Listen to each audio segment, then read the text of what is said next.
Hello, this is Zahirul. Welcome you all on Frankly Speaking. My guest today is Mr. Rafael Granja. He's an international expert on electricity and have been working for long years in this sector. Mr. Granja is an engineer and has worked all over the world as an electricity expert.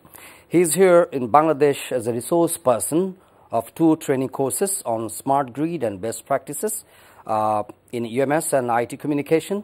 These training courses are implemented by Bangladesh Japan Training Institute, and which is financed by Power Grid Company of Bangladesh Limited.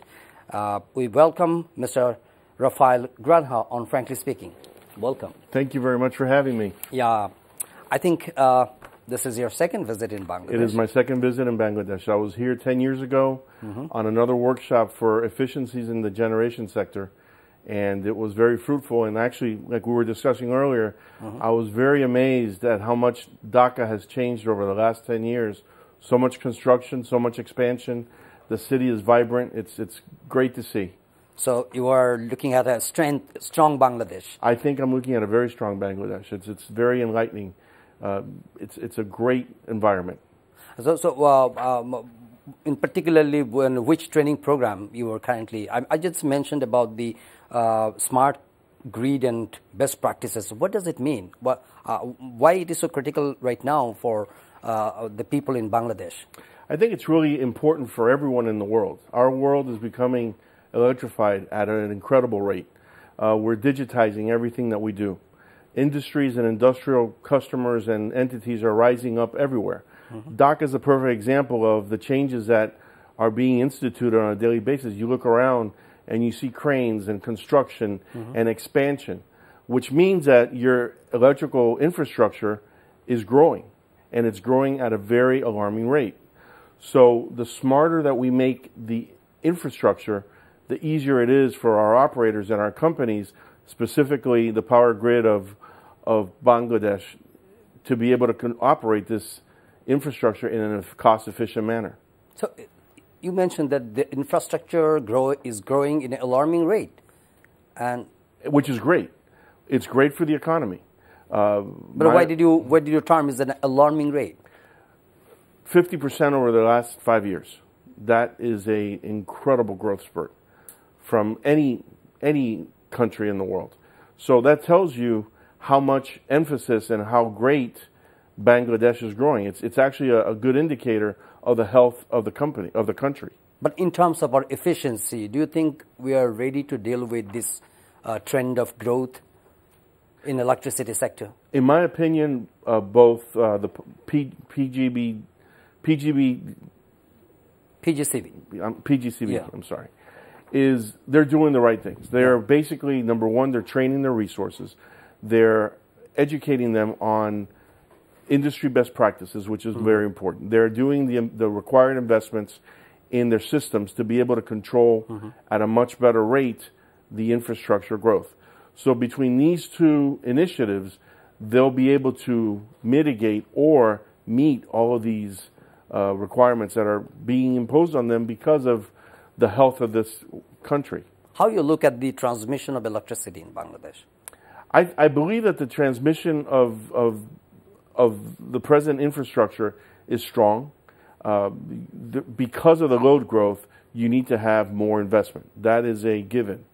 But if it's forecasted correctly and projects come in on time, it should be a very seamless operation. Yeah, we all aware that the power generation, electricity generation in Bangladesh is significantly, remarkably growing in the recent years. But in terms of performance of PGCB, the organizations you're working with right now, which is, how they are functioning in Bangladesh. What is their strength and how efficiently they are doing their job? I believe the strength is that they're recognizing that the infrastructure is changing. They're doing the required type of workshops, of education of their resources, having the resources understand what the changes are and why the changes are happening and how they can mitigate the changes in load and in capacity. That's a very important part, the investment in your resource. Number two, they're recognizing that they have to invest into the required systems, required infrastructure to meet the load demands that are being posed on them through this incredible load spurt that they're going through. So as a company, they have all of the attributes to make this a very successful path. I believe that with, it's proof. The proof in the pudding is that they're actually doing these workshops with entities that understand that promoting and developing are the ways to be able to mitigate any of the exposures that a tremendous load growth would incur. I think you have observed the situation in Bangladesh, and you have already met some of the people related to this field. In your view, we are definitely curious to know your view, what are the emerging challenges in transmission of electricity in Bangladesh? The challenges are true throughout the world. Like I mentioned earlier, I think this world it's become a lot smaller. The number one challenge I think that anybody has in any part of the world, Bangladesh, the United States, Asia, anywhere, is that customer expectations are increasing. Yes, yeah. With the advent of communication, the internet, people are educating themselves more. Yeah. Their expectations are that if this country or this entity has power that is reliable, why can't I? And if we're growing and we're industrializing ourselves, why would I have less reliable power than you? So from a customer expectation perspective, it's forcing the utilities to better themselves. Okay. So it's an organic type of impetus. Increasing their performance. Exactly. That's a big challenge right now. That's a big challenge. So basically it's the expectation that's driving a lot of these initiatives. We're talking about the potential and some of the challenges, emerging challenges in electricity generation, transmission, and human resources management.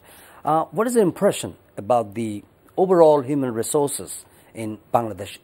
It's very basic things. Are they capable enough? Are they efficient enough? Are they of international standard to deal with the emerging situation or the challenges looming large in the days to come? Well, first off, I'm very impressed with the folks that I'm working with, the colleagues that I'm working with. They show a very big appetite for knowledge, learning, what other folks are doing, what they can do, and even in the workshops that we're having, the discussions that we're having from a perspective of what someone else's does versus what they do, and what they can do to make it better are very, very fruitful. So number one, there's an impetus to learn, and there's an impetus to get better. You can't ask more of any resource body than that. I mean, from a perspective of where they want to be and where they want to get to, there's just a wonderful knowledge base that is ready to sprout.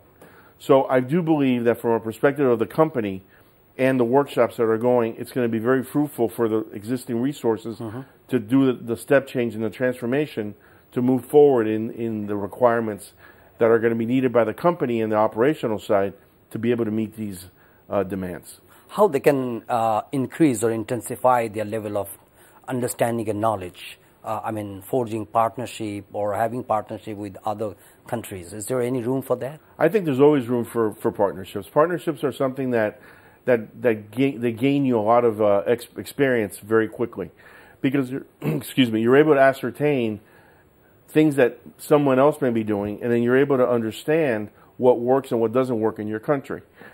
You cannot just you can't parallel anything from anybody else, because we're all different. Our cultures are different, our business practices are different, our systems are different, our infrastructure is different. But there are common denominators that we can take that can help us in the transformation process. What may work in one country may not work in another, but that's the part of being who we are as individuals and having our own cultures and our own abilities to do business. So the underlying theme here is that the resource body that you have here in this country has the appetite to get better. And they understand that they have to. They understand the challenges that they have in front of them, and they're more than willing to tackle those challenges in a very productive manner. As an expert in the international electricity sector, do you think that Bangladesh, as a developing country, as a country of 160 million people, they are putting up enough or emphasizing enough on research, training, workshop? Is that adequate? That's a very hard question. To meet the challenges. Yeah, it's a very hard question to answer in the sense of my experience is very finite from a perspective of a very small sector. I know that the Bangladesh Japanese Technical Training Institute does a lot of training in vast areas of the industries. They do banking, they do financial, they do educational, they do utility. So it's a swath of a lot of experience that they're putting out for the country to be able to better, from a country perspective, better themselves. The resource component can be trained. You can tell that the people want to learn, they want to better themselves. That's the number one piece. And number two, your expansion. You wouldn't be expanding at these rates if the opportunity wasn't there. So from my perspective, looking at it from the outside view and looking at it from a 50,000 foot level, it's very encouraging what you see in this country. 10 years ago, I saw the same thing when we did the efficiency project for the generation side. It's the same thing, but now a lot of things have come into play, and now you're seeing this growth, which is incredible. It's wonderful to see. Is that necessity is the mother of invention or innovation? Yes. But that leads us to meeting this requirement. Exactly. I do believe that this is a wonderful time to be in Bangladesh. It's a transformational period. You're seeing the growth. You're seeing people vibrant. There's work everywhere. What country wouldn't want to have the ability to be able to work and have their resources working at the levels that they're working now? Do you believe that Bangladesh can hold this trend, the pace of the movement moving forward? I don't think they have a choice. I think that they're going to have to continue. This growth would not be able to be maintained if not everybody is on board with this fast-moving train. And I do believe that from everything that from all the folks that I have spoken to, the people at all the different companies, everybody realizes that this is the right time, the right place to be able to go from where they were to where they want to be. And that's a very exciting time. And in my eyes, it's a very exciting time for this country. We are talking about the performance, how to intensify, how to increase their performance. But as an expert, what suggestions you would like to put forward for Bangladesh as a whole when we are having so much strength in the electricity sector and also having so much challenges to deal with the situation? What suggestions you are putting forward as an expert? The first thing from a utility perspective, the investments need to continue. The investments in systems to be able to make the jobs more efficient. There's going to be transformational approaches to some of the work that's being done so that you're able to control and operate to the levels that you're going to need to be. When you're growing at this pace, your systems, your architectures, your infrastructure has to keep up. It makes it very hard if it doesn't on the resource side. So all aspects of the investment, from resource to infrastructure to organizational, need to stay on par to be able to maintain this load growth. As this is a very booming sector right now in Bangladesh, to meeting the requirements of the development or the growth, how do you see the potential or the prospect of foreign investment in electricity sector more in Bangladesh? As countries industrialize, there's always the opportunity for external investment. It just has to be the correct external investment.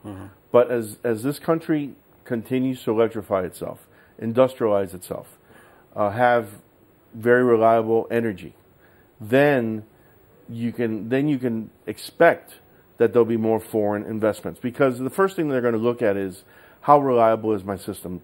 Do I have a reliable energy sector? Do I have a reliable communication sector? Because those are the two things that you need to be able for business to prosper, especially from an industrialized perspective.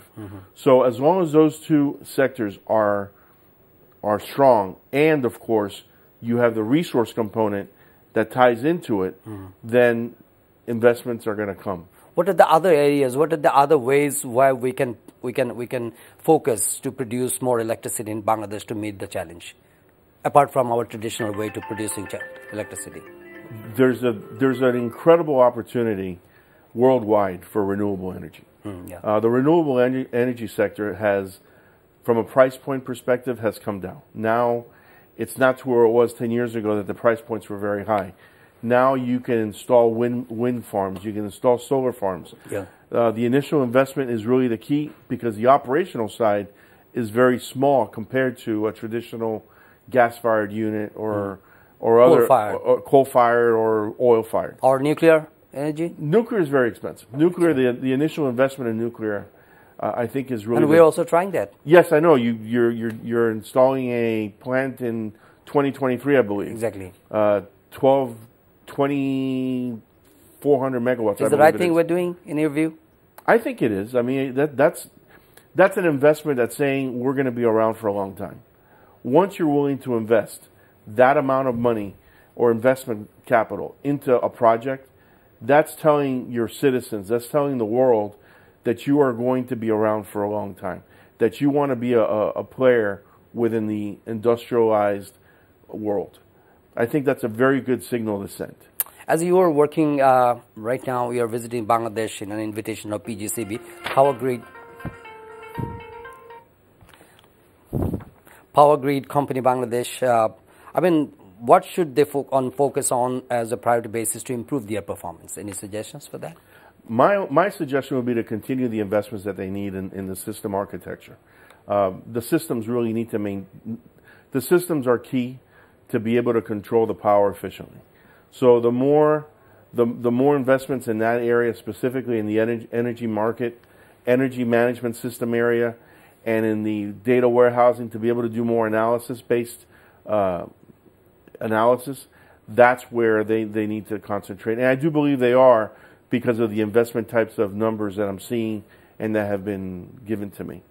As you are from United States of America, which part of the United States of America? I'm from South Florida, Miami, Florida. Okay. And in how many countries you have been working for training and other? Countless. In this part of the region, I've been to Pakistan, I've been to India, here once before. Okay. In Europe, it was Turkey. In Africa, it was Nigeria. I'm sure I'm missing a few. And then down in the Caribbean, the Dominican Republic and any comparative view on the pace of development, growth in terms of infrastructure or electricity? You know, I liken this a lot to India. India maybe 15 years ago was in a similar situation, and then they privatized a lot of their resources, their companies, and forced them to become more efficient. And then you saw the investments come in on systems, on meters, on customer service platforms. And I'm seeing the same thing now in Bangladesh, that same parallel where the fervor is to get better, and they're looking at all of these different platforms to become more efficient in their ability to manage the sector. So that's the one that I would compare it to. And actually, it's a good comparison because India has been very, very successful over the last 15 years in the way that they do business in the world. I mean, imparting new knowledge, for the people, for developing human resources. Some organizations are working. You also mentioned that Japan Bangladesh Training Institute, one of them. I mean, what the policymakers can do to promote, to involve more organizations so that they can provide this sort of trainings and see more people grow in a very efficient manner to deal with the situation they're facing. Well, I believe the model that Bangladesh Japan Technical Institute has is a very strong model. It's a public service-oriented entity. They understand the requirements that are needed from a resource training perspective, not just in one sector, but in broad sectors. So that business model that they bring to the table could be replicated by support from the government or even from private sectors. But they're doing a very, very good job, at least within the structure that they have, to be able to parlay information back to the industries that are helping them to become much more efficient. Where do you want to see Bangladesh after 10 years? I would like to see it. I'm not exactly sure what I would say, but I know that I would want to see it in 10 years. I think it's going to be a much more vibrant place than what it is now. And now it's incredible. You have seen a lot of strong and strength of Bangladesh by this time, but any weaknesses you observed here in Bangladesh? Any bottlenecks, any hurdles, barriers, which can stand against the prospect? I'm a very positive person. Okay. I always look at the glass half full. Okay.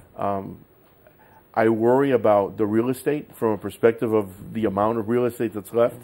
It's very dense. So those are changes that you'll have to address eventually from an infrastructure perspective. And I think everybody knows that. But outside of that, I think the people are very resilient. Okay. And it's a very strong culture.